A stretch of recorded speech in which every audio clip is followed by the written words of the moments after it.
Good evening students, welcome to Janvani classes. मैं अभिषेक भारद्वाज आपका स्वागत करता हूं हमारे यूट्यूब चैनल पर। तो बच्चों, आप मेरे साथ बीएससी फिजिक्स पढ़ रहे थे अपनी थर्ड सेमेस्टर के लिए। इसमें मैं आपको पोलराइजेशन तक करवा चुका था, इंपॉर्टेंट चीजें। ठीक है, देखो जो चीजें अभी मैंने नहीं करवाई है आप घबराना मत। अभी मैं आपको ऑब्जेक्टिव भी करवाऊंगा। तो जब मैं ऑब्जेक्टिव आपको पूरा एक सीरीज लेके चलूंगा जिसमें आपके फर्स्ट चैप्टर से लेके लास्ट चैप्टर तक के हम ऑब्जेक्टिव्स करेंगे आपके एग्जाम रिविजन के तौर पर। तो कुछ चीजें वहां पर नहीं भी आएंगी तो मैं आपको उन चीजों को, नई चीजों को समझा दूंगा। ठीक है, आज भी जो लेजर्स है इसमें जो देखो एग्जाम पॉइंट ऑफ व्यू से डायरेक्ट जो क्वेश्चन आएंगे वो मैं आपको करवाऊंगा। लेकिन जिनके 50 या 60 या 60% चांसेस है उनको, या 50 से कम परसेंट चांसेस है उनको मैं ऑब्जेक्टिव्स में करवा दूंगा। ठीक है, देखो इसमें आपका जो मेन इंपॉर्टेंट टॉपिक आता है ना लेजर फिजिक्स के अंदर, ये आपका आएगा स्पॉन्टेनियस एमिशन। ठीक है, और स्टिमुलेटेड एमिशन, और आपका स्टिमुलेटेड एब्जॉर्प्शन, और आपका आइंस्टाइन कोएफिशिएंट। आपने क्वेश्चन अपने प्रीवियस ईयर में भी अब तक देख लिया होगा, जहां पर आपने पढ़ा होगा क्या, पहले मैं बता देता हूं, ये आपका BSc physics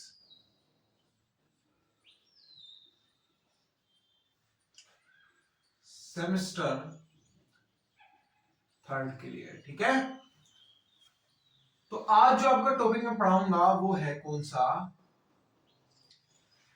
Einstein's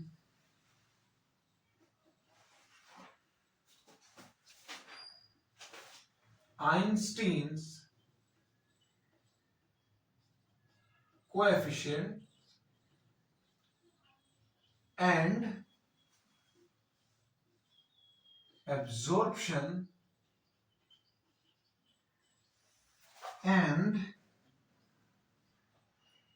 emission of radiation।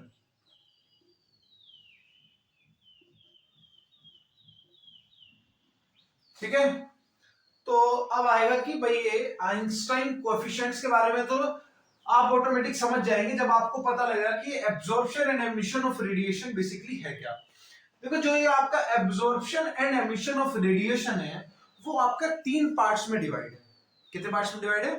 3 parts में वो आपका डिवाइड है। वो आपके 3 पार्ट्स जो है वो मैं आपको यहीं पर डायग्राम बना के समझाऊंगा। ठीक है, देखो क्या है डायग्राम, अगर मैं बनाऊं तो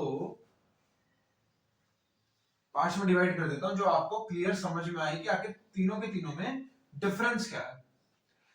ठीक है, लैंग्वेज आप एक बार इसकी खुद बनाना। ठीक है, जो मैं समझा रहा हूं बस उसको अच्छे से समझना है आपको, क्योंकि अगर आप समझ जाएंगे तो नोट्स तो आप अपने हाथों से बनाएंगे तो वो ज्यादा अच्छा लगेगा।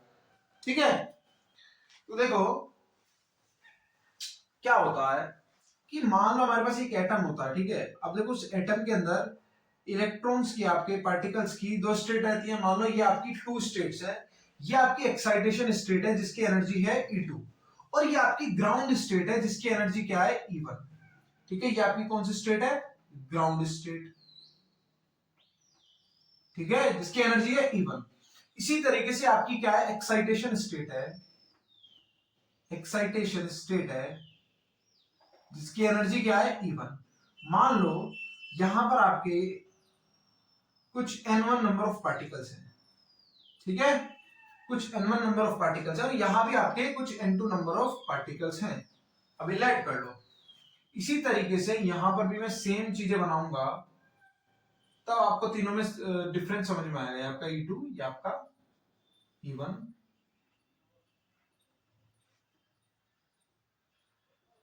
ये आपका एनर्जी स्टेट्स, वापिस से आपका E2, और ये आपका E1। ठीक है, और ये आपकी कुछ इसके पास इलेक्ट्रॉन्स होंगे, पार्टिकल्स होंगे। अब देखो क्या करेंगे हम, यहां पर क्या करेंगे, सबसे पहले बात करेंगे किसकी, इस वाले पोर्शन की। देखो मान लो मैंने एक रेडिएशन जिसकी जो फ्रीक्वेंसी है वो h म्यू, फ्रीक्वेंसी वाली जो रेडिएशन है वो यहां पर मैंने क्या करवाई, इंसिडेंट करवाई। ठीक है, वो यहां पर मैंने क्या करवाई, इंसिडेंट करवाई। मान लो ये मैंने इंसिडेंट जो करवाई है वो इस पार्टिकल पे करवाई है। इस पार्टिकल पे मैंने h म्यू इंसिडेंट करवाई। ठीक है, क्या करवाया, एच म्यू रे को इंसिडेंट करवाया। अब क्या हुआ, इस पार्टिकल ने क्या किया, सारी एनर्जी को कर लिया एब्जॉर्ब। अब उसके पास क्या हुआ, ग्राउंड स्टेट में काफी ज्यादा एनर्जी आ गई। अब एनर्जी आने की वजह से क्या होगा, आपको पता है जब भी पार्टिकल, आपने भाई 9th क्लास 10th क्लास ये पढ़ते आए हैं कि कोई भी इलेक्ट्रॉन अगर एनर्जी गेन करता है तो वो क्या चला जाता है, वो एक्साइटेशन स्टेट में चला जाता है। तो वो क्या करेगा, यहां से जंप करके आपका यहां पर पहुंच जाएगा। ठीक है, यहां से यहां पर पहुंच जाएगा। ठीक है, और कुछ नहीं जाएगा, ये जो एनर्जी है सारी एब्जॉर्ब हो जाएगी। इसी चीज को बोलते हैं स्टिम्युलेटेड एब्जॉर्प्शन। स्टिम्युलेटेड एब्जॉर्प्शन, ठीक है, इसी को क्या बोला जाता है, स्टिम्युलेटेड एब्जॉर्प्शन। ठीक है, आई होप आपको ये बिल्कुल क्लियर होगा। अब मान लो मुझे ये एनर्जी निकालनी है, जो एब्जॉर्ब हुई है एनर्जी वो निकालनी है, तो मैं कैसे निकाल सकता हूं भाई, जितनी एनर्जी इस इलेक्ट्रॉन के पास इस समय है, अभी मान लो इसके पास कोई इलेक्ट्रॉन नहीं था, फॉर एग्जांपल मान लो, चलो ज्यादा हो जाएगा, ये इसके पास इलेक्ट्रॉन गया, अब मान लो एक ही इलेक्ट्रॉन लेके चलते हैं। ठीक है, तो इसकी एनर्जी इसके साथ कितनी थी भाई, अगर आपको इस एम एच म्यू ये जो होगी किसके बराबर आएगी भाई, जितनी एनर्जी एक्साइटेशन स्टेट माइनस जितनी एनर्जी पहले थी, यानी initial energy minus final energy, यही तो आपकी क्या आएगी, एच म्यू आएगी। भाई यही तो आपकी इस फोटोन की वैल्यू निकाल सकते हो आप, यही तो नेट एनर्जी आ रही है, यही तो नेट एनर्जी है जो एब्जॉर्ब करी गई है। तो यही नेट एनर्जी क्या है, जो एब्जॉर्ब करी गई है, यही नेट एनर्जी आपकी एब्जॉर्ब की हुई है। ठीक है, ये जो आ रही है आपकी नेट एनर्जी जो है, यही आपकी एनर्जी जो है एब्जॉर्ब की हुई है।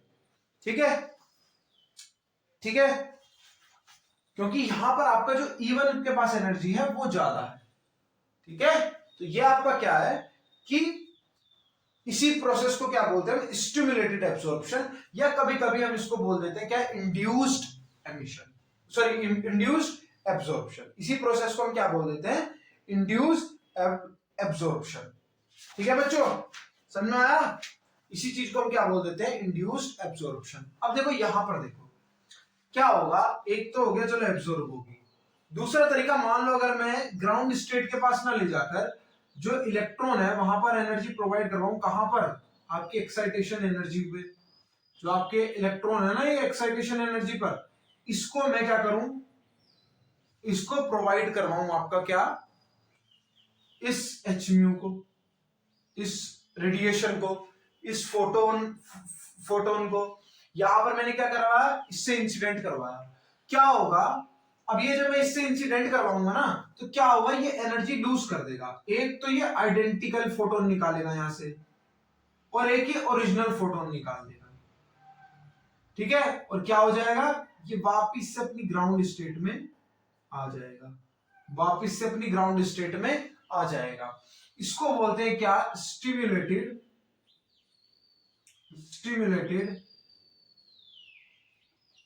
एमिशन। स्टिम्युलेटेड एमिशन, इसको बोलते हैं स्टिम्युलेटेड एमिशन। तो ये जो एच म्यू आएगा मेरे पास, ये कहां से कहां तक आएगा भाई, E2 से E2 माइनस E1 कर दो, आपके पास क्या आ जाएगा, ये पूरी जो एनर्जी आई है ना, ये आपकी एनर्जी आ जाएगी, एनर्जी ऑफ फोटोन। ठीक है, समझ में आया बच्चों। ठीक है, देखो इसके लिए मैं आपको पॉइंट्स बताता हूं क्या, कि ये जो एनर्जी है, देखो ये वाली जो एनर्जी निकल कर आई है, ये किस किस चीजों पर डिपेंड करेगी। अब आप मुझे एक चीज बताओ, किस किस चीजों पर अगर ये एनर्जी मेरी होगी, तो ये वाली जो एनर्जी आई है किन किन चीजों पर डिपेंड करेगी, ये डिपेंड करेगी इस एनर्जी शेल में आपके कितने नंबर ऑफ इलेक्ट्रॉन्स है, इस पर डिपेंड करेगी। अगर मान लो मैं प्रोबेबिलिटी निकालने लग जाऊं, प्रोबेबिलिटी ऑफ कि भाई कितने नंबर ऑफ फोटॉन्स निकल सकते हैं, कितने नंबर ऑफ लेजर्स जो है वो एमिट हो सकती हैं, तो वो किस किस पर डिपेंड करेगा, वो आपका इस एनर्जी पर डिपेंड करेगा। ठीक है, और नंबर ऑफ E2 पर भी डिपेंड करेगा, यहां आपका नंबर ऑफ E1 पर डिपेंड करेगा। ठीक है, यहां आपका किस पर डिपेंड करेगा, यहां आपका डिपेंड करेगा इसके पास कितने नंबर ऑफ इलेक्ट्रॉन्स हैं। समझ आया बच्चों। ठीक है, सो अगर मैं बात करूं कि कितने नंबर ऑफ एब्जॉर्प्शन पॉसिबल हो सकते हैं, कितने नंबर ऑफ आपके ट्रांजिशन एमिशन पॉसिबल है, ठीक है, यानी कितने नंबर ऑफ आपके कितने number of absorption transition possible है, या फिर कितने नंबर ऑफ आपके एमिशन ट्रांजिशन पॉसिबल है। ठीक है, ये देखो यहाँ पर एमिशन हो रहा है, तो ये एमिशन ट्रांजिशन कितने नंबर ऑफ पॉसिबल है, डिपेंड करेंगे किस पर, आपके पास कितने नंबर ऑफ यहाँ पर पार्टिकल्स हैं, और इधर आपके पास इवन में कितने नंबर ऑफ पार्टिकल्स हैं।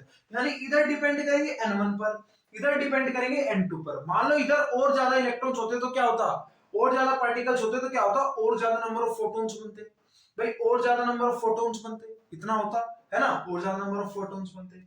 इसी तरीके से कई बार क्या हो जाता है, कई बार देखो, और इसकी एनर्जी पे भी डिपेंड करती है भाई, जितनी ज्यादा एनर्जी उतना ज्यादा क्या, जो इंसिडेंट लाइट है आपकी, जो इंसिडेंट लाइट है उसकी एनर्जी पर भी डिपेंड करते हैं भाई। इसी तरीके से यहां भी करते हैं कि भाई जितनी ज्यादा एनर्जी, जितनी ज्यादा एनर्जी पर वॉल्यूम उतना ज्यादा क्या, उतना ज्यादा आपका एब्जॉर्प्शन।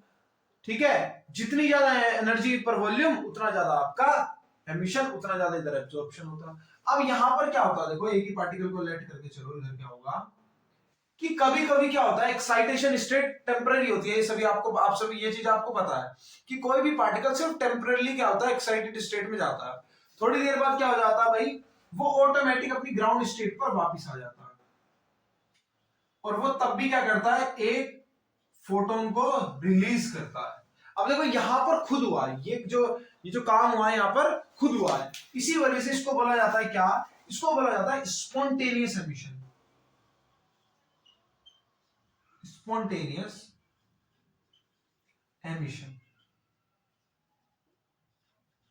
भाई यहां पर खुद हुआ है, यहां पर किसी का हाथ नहीं है यहां पर। ठीक है, तो इसको क्या बोलते हैं, स्पॉन्टेनियस एमिशन। ठीक है, इससे अब यहां पर आपको पॉइंट जो याद करना है, याद रखना कि अगर आपकी एक रे इंसिडेंट हो गई, अगर आपकी एक रे इंसिडेंट होगी तो टू नंबर्स ऑफ क्या निकलेंगे, टू नंबर ऑफ फोटॉन्स निकलेंगे। ठीक है, टू नंबर ऑफ फोटॉन्स निकलेंगे, और जो आपकी डायरेक्शन होगी ना, जो आपकी डायरेक्शन होगी वो भी सेम होगी, यानी जो आपकी डायरेक्शन होगी इंसिडेंट रे की, वही आपकी डायरेक्शन होगी फोटोन की। ये तो मैंने जस्ट आपको डायग्राम के लिए इस तरीके से दिखाया, हालांकि ये जो आपकी जाती है इस तरीके से जाती है, सेम इधर भी आपको इस तरीके से ही दिखाना। ठीक है, सो जो डायरेक्शन होगी आपकी इंसिडेंट रे की, वही डायरेक्शन होगी आपकी क्या, जो एमिटेड फोटॉन्स है उनकी, इस चीज को याद रखना। ठीक है, और जो एनर्जी है, यानी एनर्जी ऑफ इंसिडेंट फोटॉन्स और energy of emission emitted photons, ये एनर्जी क्या होगी, सेम होगी, मैंने आपको दिखाई रखा है डायग्राम से। ठीक है, एनर्जी क्या होगी, बिल्कुल सेम होगी। ठीक है, जितने जितने आपके क्या होंगे, ठीक है, जितने आपके, जितनी ज्यादा इसमें क्या होगी, जितनी ज्यादा इसकी एनर्जी होगी इंसिडेंट फोटॉन्स की, उतनी ही ज्यादा एनर्जी होगी आपकी एमिटेड फोटॉन्स की। ठीक है, इस चीज को आपको याद रखना है। ठीक है, तो ये है आपका क्या, स्टिमुलेटेड एब्जॉर्प्शन, और ये आपका स्टिमुलेटेड एमिशन, ये आपका स्पॉन्टेनियस एमिशन। ठीक है, डायग्राम को थोड़ा आप और अच्छे से बना सकते हैं, जैसे अगर मैं किसी एक का, मान लो ये आपका सबसे अच्छा है, तो इसका अगर मैं बनाऊं तो आपको ये डायग्राम बनाना पड़ेगा बिफोर एंड आफ्टर करके। जैसे मैं बता, जो मैं कहना चाह रहा हूं मेरा मतलब है बिफोर एंड आफ्टर से मेरा मतलब क्या है, देखो समझो। ठीक है, अगर एग्जाम में आएगा तो आपको एग्जाम में किस तरीके से लिख के आना है वो मैं एक आपको बता देता हूं, किसकी हेल्प से। देखो जैसे आपके पास फॉर एग्जांपल आया स्टिमुलेटेड एमिशन आया, ठीक है, तो आपको देखो डायग्राम किस तरीके से बना के आना है। पहले एक डायग्राम बनाना इस तरीके से, ठीक है, E2 और E1, ठीक है, इस तरीके से आपको बनाना है। और एमिशन करवा रहे हो ना, तो यहां पर इस तरीके से एक एटम दिखाओ, और यहां पर आपको दिखानी है एक फोटोन आता हुआ h म्यू का। ठीक है, यहां पर आप लिख सकते हो क्या, बिफोर, यानी पहले की बात हो रही है यहाँ पे। ठीक है, यहां पर किसकी बात हो रही है, पहली। ठीक है, ये आपकी फर्स्ट और ये आपकी सेकेंड। उसके बाद एग्जाम में एक साइड में बनाना, और अब क्या करना, अब ये आपको दिखाना है यहां पर, यानी वन लेयर पर E2 E1, और यहां से दिखा देना दो फोटॉन्स ट्रांसफर होते हुए, वो भी आपकी कैसी एनर्जी के, सेम एनर्जी के, ठीक है, सेम एनर्जी के। बस इस तरीके से dot dot dot dot dot dot dot dot dot करके ऐसे बना देना, जो आपको और अच्छे समझ में आ जाए। तो ये लिख देना क्या, आफ्टर। आप देखो अब आपको बिल्कुल क्लियर हो रहा होगा, है ना, कि भाई आपके पास आया, एक फोटोन आया, टकराया और दो फोटॉन्स को निकाल दिया। इस तरीके से डायग्राम बनाना, ठीक है, इस तरीके से आपको क्या बनाना है, डायग्राम बनाना है, ठीक है। और पॉइंट्स भी लिख देना, क्या मान लो अगर मैं पॉइंट्स लिखाऊंगा आपको, तो इस तरीके से लिखना, क्या, for every incident photon, for every incident photon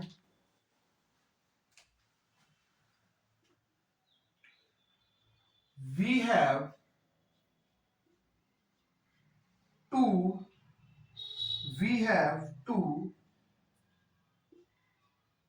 emitted photons, इस तरीके से बता देना। सेकंड अगर आपको लिखना हो तो लिख देना the direction of propagation, the direction of propagation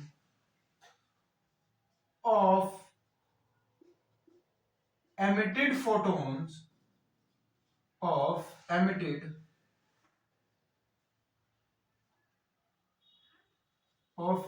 photons and incident photons is या are same, ठीक है। वरना आप इस तरीके से भी लिख सकते हैं, क्या, the energy of emitted photons, the energy of emitted photon and incident photon are same, ठीक है। तो इस तरीके से आप डिस्क्राइब कर सकते हैं। अब आएंगे हम कहां पर, अपने आइंस्टाइन कोएफिशिएंट्स पर। किस पर आएंगे, आइंस्टीन कोएफिशिएंट्स पर, ठीक है।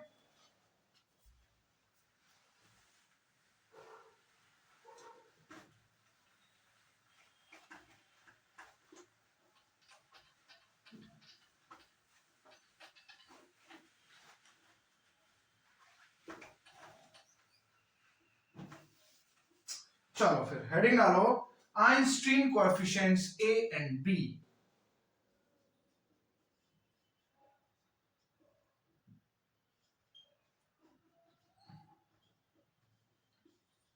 Einstein coefficients A and B. तो बारी बारी शुरू करते हैं आपके आइंस्टीन कोएफिशिएंट को। देखो सबसे पहले बात अगर हम करेंगे किसकी, एब्जॉर्प्शन की। किसकी बात करेंगे सबसे पहले, एब्जॉर्प्शन की। कौन सा एब्जॉर्प्शन था आपका, स्टिमुलेटेड एब्जॉर्प्शन था, ठीक है। आपका कौन सा एब्जॉर्प्शन था, स्टिमुलेटेड एब्जॉर्प्शन जो आपका था, ठीक है। देखो तो स्टिमुलेटेड एब्जॉर्प्शन की अगर मैं बात करूं तो जो आपकी प्रोबेबिलिटी आएगी, ठीक है, कौन सी, the probability of the probability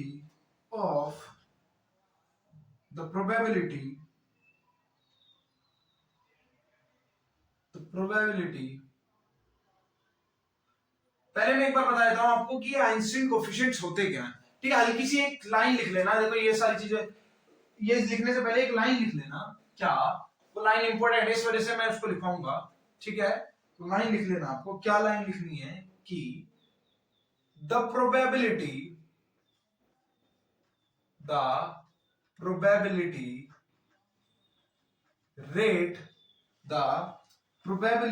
rate of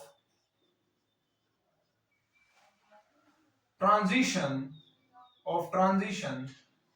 यानी आपका absorption comma spontaneous emission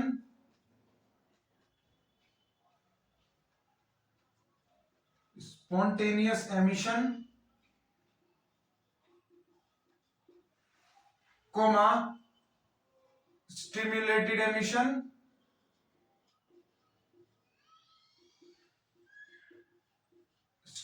emission ये सबको are expressed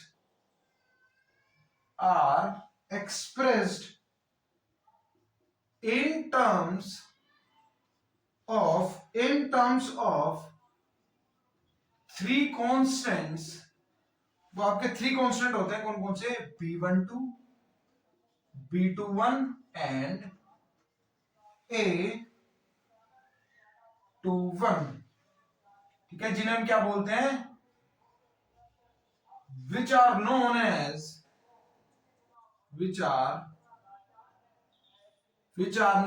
as Einstein coefficient. ठीक है, चलो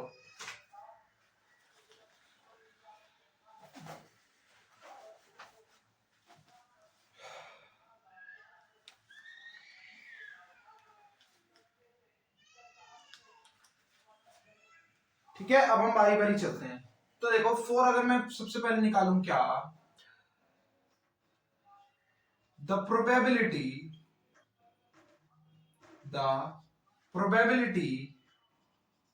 rate of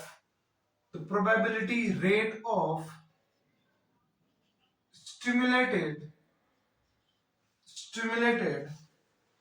absorption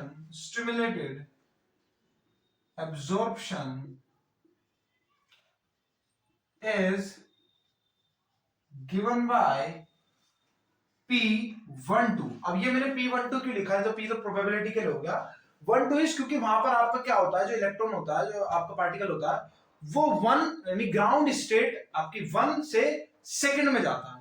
ठीक है, n इक्वल्स टू 1 से n इक्वल्स टू 2 में जाता है। तो इस वजह से P12 वो आपका डायरेक्टली प्रोपोर्शनल होता है किसके? नंबर ऑफ पार्टिकल्स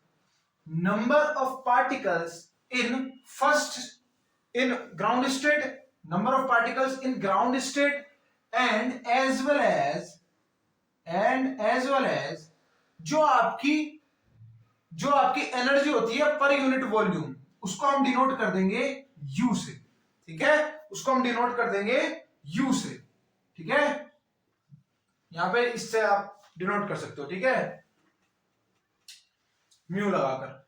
सो ये जो U है ये आपकी बेसिकली है क्या? ये आपकी E/V है, यानी एनर्जी पर यूनिट वॉल्यूम। ठीक है, यानी अगर हम इक्वेशन 1 और इक्वेशन 2 को देखेंगे तो हमारे पास क्या आ जाएगा? From first and second we get, हमको क्या मिल जाएगा? जो आपका P12 है वो डायरेक्टली प्रोपोर्शनल हो जाएगा N1 और आपका किसके? U म्यू के। ठीक है, U के बेसिकली। और जब आप ये प्रोपोर्शनलिटी का साइन हटाते हो तो आपके पास एक कांस्टेंट आता है, यहां पर आपके पास एक कांस्टेंट आ जाएगा। अब ये आपका किसका है? एब्जॉर्प्शन का है। एब्जॉर्प्शन वो भी स्टिमुलेटेड है, तो जहां भी स्टिमुलेटेड वर्ड आएगा बच्चों याद रखना, जहां भी स्टिमुलेटेड आएगा यानी जहां पर हम करवा रहे हैं इंड्यूस्ड, वहां पर हम बी का यूज करेंगे। सो बी, और कहां से कहां हो रहा है? पहले से दूसरे में, सो B12। ये जो B12 है ये बेसिकली आपका किसके लिए होता है? ये होता है आपका एब्जॉर्प्शन के लिए, स्टिमुलेटेड एब्जॉर्प्शन के लिए, N1 और U। ठीक है, तो ये तो आया, जो आपका एक्सप्रेशन निकल कर आया है, ये आपका क्या आया है? इसको आप इक्वेशन नंबर ए से डिनोट करो। ठीक है, इसको आप क्या करो? इक्वेशन नंबर ए से डिनोट करो। ठीक है, अब ये तो रही बात आपकी किसकी? स्टिमुलेटेड एब्जॉर्प्शन की। अगर मेरे पास क्या हो? स्टिमुलेटेड या स्पॉन्टेनियस एमिशन, बारी बारी चलते, चलो स्पॉन्टेनियस एमिशन के लिए चलते हैं। तो स्पॉन्टेनियस एमिशन के लिए आपका क्या चेन आ जाएगा उसको समझना। ठीक है, आपने पढ़ा है अभी, मैंने आपको बताया भी कि स्पॉन्टेनियस एमिशन जो होता है वो अपने आप होता है, उसके लिए हमको कोई भी इंसिडेंट फोटोन नहीं चाहिए, यानी कोई भी फोटोन हम इंसिडेंट नहीं करवाते। तो जो उसकी प्रोबेबिलिटी है उसको हम डिनोट करेंगे 2-1, क्योंकि एमिशन होता है यानी वो सेकंड स्टेट से फर्स्ट स्टेट में आता। सो P2 होता है, जो वो होता है वो आपका डायरेक्टली प्रोपोर्शनल होगा सिर्फ और सिर्फ number of particles in excitation state. ठीक है, एक्साइटेशन स्टेट में कितने नंबर ऑफ पार्टिकल्स होंगे सिर्फ उस पर डिपेंड करेगा। और जब आपका प्रोपोर्शनैलिटी का साइन हटेगा तो आपके पास यहां पर क्या स्पॉन्टेनियस है, सो स्पॉन्टेनियस आएगा, 2-1 लगेगा, M2 आएगा। और ये जो आपका 2-1 है यही आपका क्या है, coefficient of spontaneous emission. Coefficient of spontaneous emission लिख दो, where A21 is coefficient of stimulated of spontaneous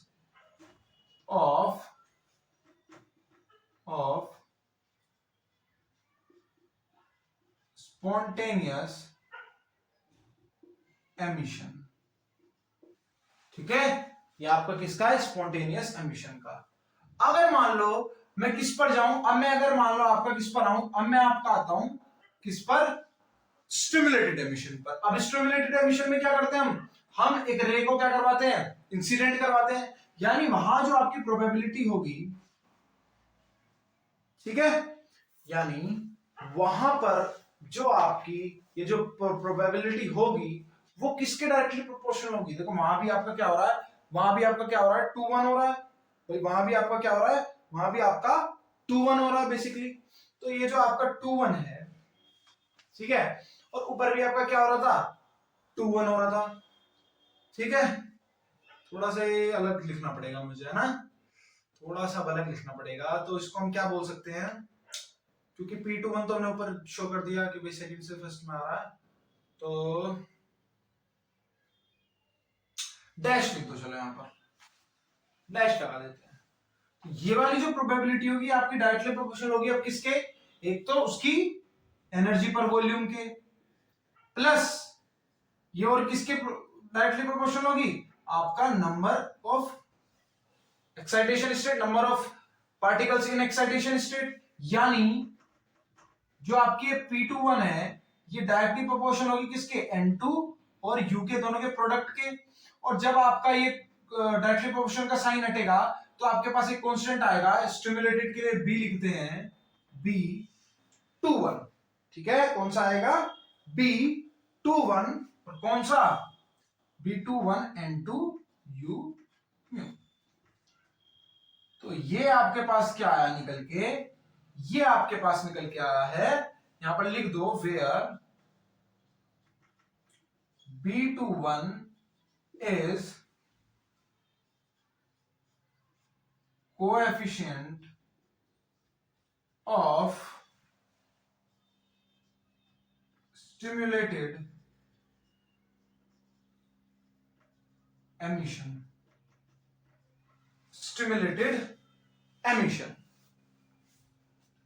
ठीक है। अब हम इनमें क्या करेंगे, कुछ रिलेशन निकालेंगे, जितने भी आपके इक्वेशन बी एन सी आई है। ठीक है, चलो पहले इतना नोट करो।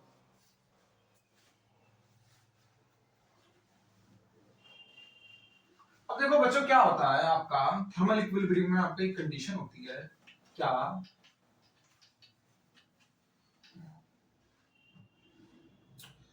ठीक है, इन थर्मल इक्विलिब्रियम में आपकी एक कंडीशन होती है, क्या, जो आपका नंबर ऑफ एब्जॉर्प्शन ट्रांजिशन होता है ना,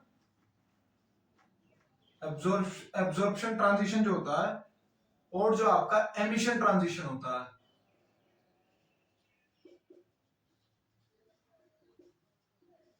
वो आपके क्या होते हैं, इक्वल होते हैं। यानी जो आपका P12 था वो आपका बराबर होगा P21 प्लस P21 डैश के। यानी ये आपका किसके बराबर था, और N1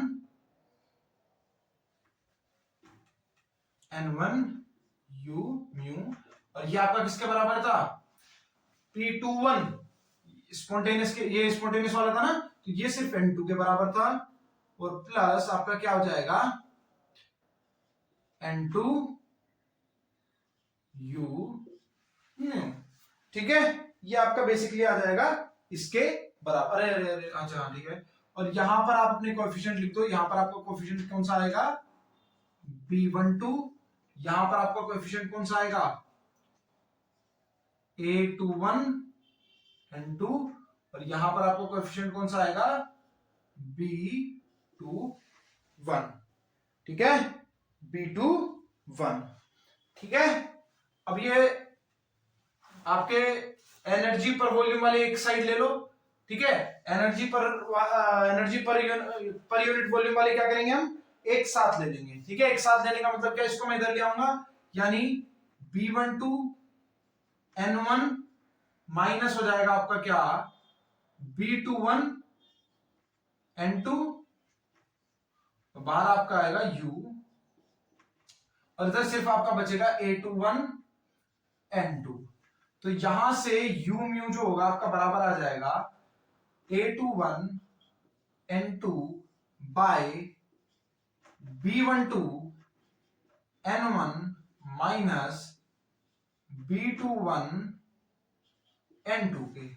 अब मैं इसमें से कर सकता हूं क्या, N2 को कर देता हूं डिवाइड, यानी U जो होगा वो आपका बराबर आ जाएगा A21 B12, और यहां पर आपका N1 बाय N2 हो जाएगा, और माइनस B21 बचेगा, सिर्फ B21 बचेगा। अब मैं एक और काम करवा सकता हूं इसमें थोड़ा सा और अच्छा दिखाने के लिए, कि इस B21 को भी क्या कर सकता हूं, डिवाइड में लेके आ सकता हूं। मतलब इस पूरे में मैं क्या करवा सकता हूं, इस पूरे में मैं B21 से क्या करवा सकता हूं, डिवाइड। ऊपर भी डिवाइड करवा देता हूं, नीचे भी डिवाइड करवा देता हूं। तो जब मैं ऊपर डिवाइड करवाऊंगा तो मेरे पास क्या आ जाएगा, A21 बाय B21, और जब मैं नीचे डिवाइड करवाऊंगा तो यहां क्या आ जाएगा, B12 बाय B21, और यहां N1 बाय N2, और माइनस B21 से B21 डिवाइड करवाऊंगा -1।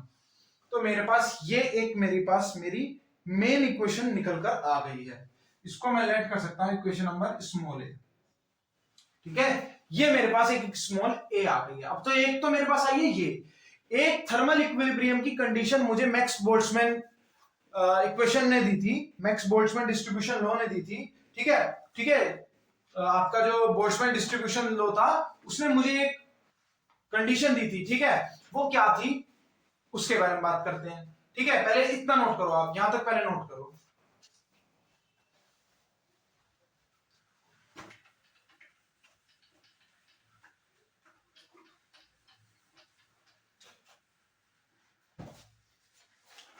ठीक है, सो लिखो, अकॉर्डिंग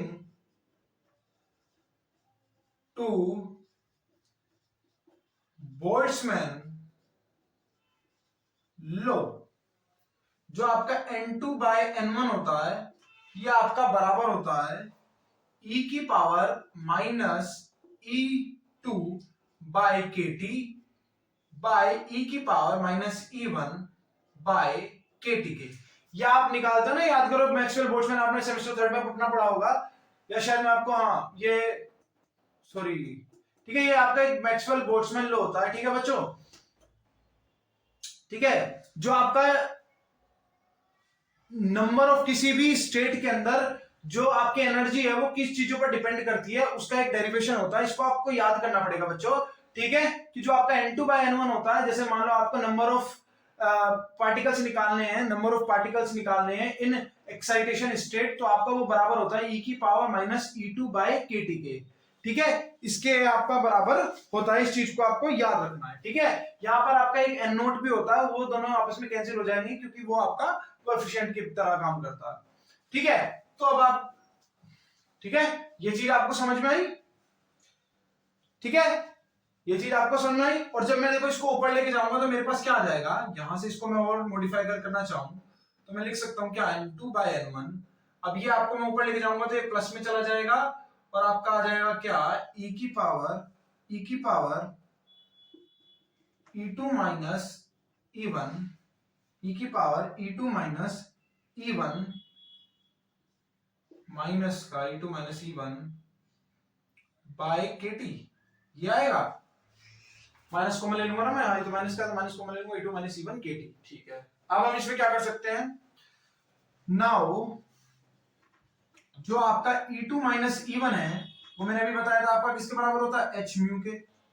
सो जो आपका n2/n1 है वो बराबर आ जाएगा e की पावर माइनस का h म्यू बाय kt के। ठीक है, माइनस का h म्यू बाय kt के। ठीक है, तो यहां से आप n2/n1 की वैल्यू आपके पास निकल कर आ गई है। तो जब आप यहां पुट करोगे तो आपकी जो इक्वेशन है क्या बन जाएगी, आपकी जो इक्वेशन थी ये क्या बन जाएगी, ये आपकी इक्वेशन बन जाएगी a21 bye b21 bye b12 bye b21 और n1 बाय n2 की वैल्यू होती है, हो गई आपकी क्या, e की power minus h mu by kt minus 1। अब ये बिल्कुल आपकी सिमिलर है, ये बिल्कुल आपकी सिमिलर है। ठीक है, आपकी प्लैंक ने एक इक्वेशन दी थी, ठीक है, जिसको हम बोलते हैं क्या, ऑल्सो प्लैंक्स रेडिएशन इक्वेशन, वो भी आपको याद करनी पड़ेगी। ठीक है, प्लैंक्स ने आपकी रेडिएशन की इक्वेशन दी थी फोटॉन्स के लिए, जो आपके बराबर होती है क्या, एन म्यू, ठीक है, एन बराबर, ठीक है, एन बराबर 8 पाई h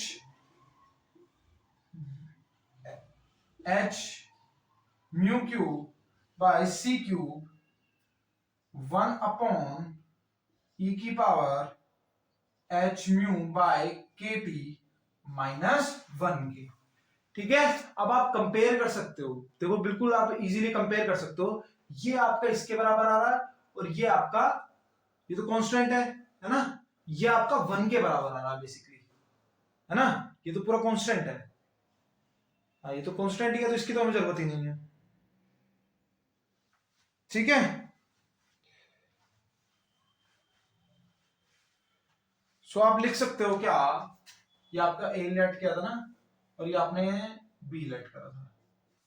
ठीक है, so on comparing we get क्या, जो आपका a21 बाय b21 है वो आपका बराबर आ जाएगा किसके, वो आपका बराबर आ जाएगा 1 के, यानी जो आपका a b21 है वो आपका बराबर आएगा a21 के। थर्मल इक्विलिब्रियम के लिए कंडीशन है बच्चों ये। ठीक है, सो ये आपकी कंडीशन है किसके लिए, थर्मल इक्विलिब्रियम के लिए लेके चले थे ना हम। तो इसके आगे आप लिख देना, जस्ट इसके नीचे आप क्या लिखना, जस्ट इसके नीचे आपको क्या लिखना है, जस्ट इसके नीचे आप लिख देना क्या,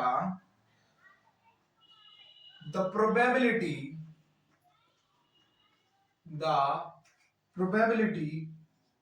of stimulated emission is equal to the probability of stimulated absorption। ठीक है, और हमारे पास एक और इक्वेशन आ जाएगी इनको कंपेयर करने पर, जो आपका a21 बाय b21 है वो आपका बराबर आ जाएगा, a21 बाय b21, गलती कर दिया, कंपेयर करा था, अरे रे रे रे रे रे रे रे रे रे रे रे रे रे रे रे रे। थोड़ा सा करेक्शन करो यहाँ पर, ये वाला नहीं आएगा, ये आपका आना था B12, ठीक है, B12, थोड़ा सा गलती हो गई थी यहाँ, तो मैंने सही लिखा ना, ठीक है ठीक है ठीक है ठीक है। तो ये आपका आएगा A21/A1 आपका डायरेक्टली प्रोपोर्शनल हो जाएगा। भैया आपका बराबर किसके आ रहा है, देखो यहाँ पर ध्यान से देखो, आपका किसके बराबर आ रहा है, ये आपका बराबर आ रहा है 8πh mu cube by c cube के, ठीक है। तो यहां से आपका A21/B21 क्या आ जाएगा, डायरेक्टली प्रोपोर्शनल जाएगा 1/c क्यूब के, या फिर इनवर्सली प्रोपोर्शनल आ जाएगा c क्यूब के, ठीक है, ये आपका आ जाएगा, ठीक है।